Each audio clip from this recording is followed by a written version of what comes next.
Sangeeta Badlani knows all too well the grief and pain the Gaudreau family is experiencing. Her 11-year-old son was killed by a driver in 2011 after they ran a stop sign.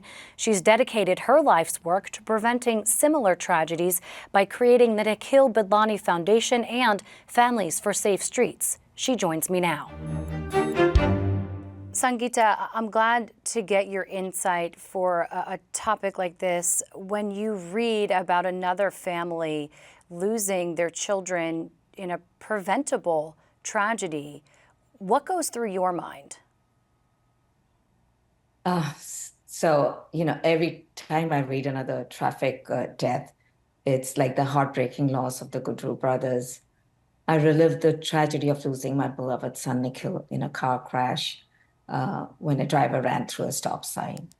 And behind every statistic, there's a story of unimaginable grief and a loved one that was taken too soon. As you may know, that each year, around 600 people die on New Jersey roadways. Now, these deaths are all preventable, as you said. These are preventable crashes. We need to change the system, and the system that we have now is definitely not working. And we need to end the carnage on our roadways. Through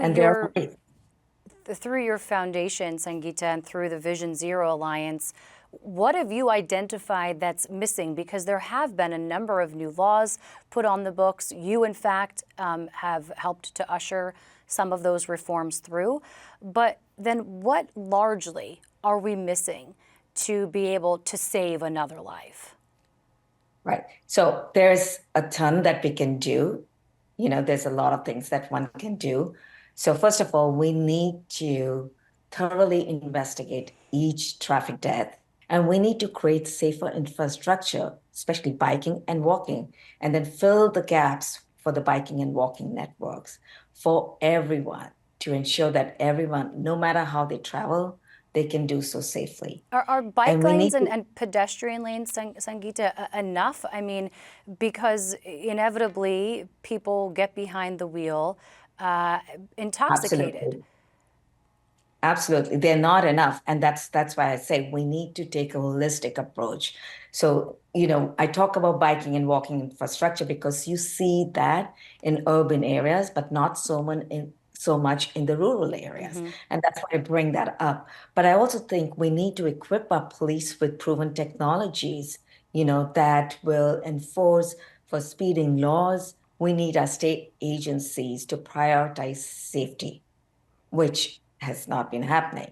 And the state needs to follow the National Roadway Safety Strategy that at the heart of it is the safe system approach, which talks about safer roads. What does that mean? You design the roads in a way that will mitigate human mistakes.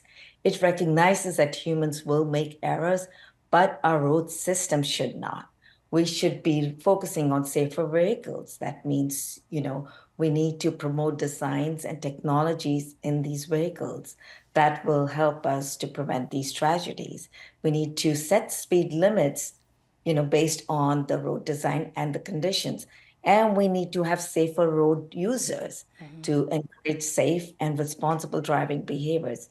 And then the post-crash care, which is to improve emergency response, and then also the medical care that we can provide to people with these injuries. Sure. And that's why we, as Vision Zero New Jersey Alliance, are urging our state leaders to pass the Target Zero Commission bill. And this bill aims to study, examine, and review all aspects of traffic safety with specific focus on equity, access, and mobility for all road users. That will end traffic fatalities by 2040. Sangeeta Badlani, thank you so much for your time today. Thank you.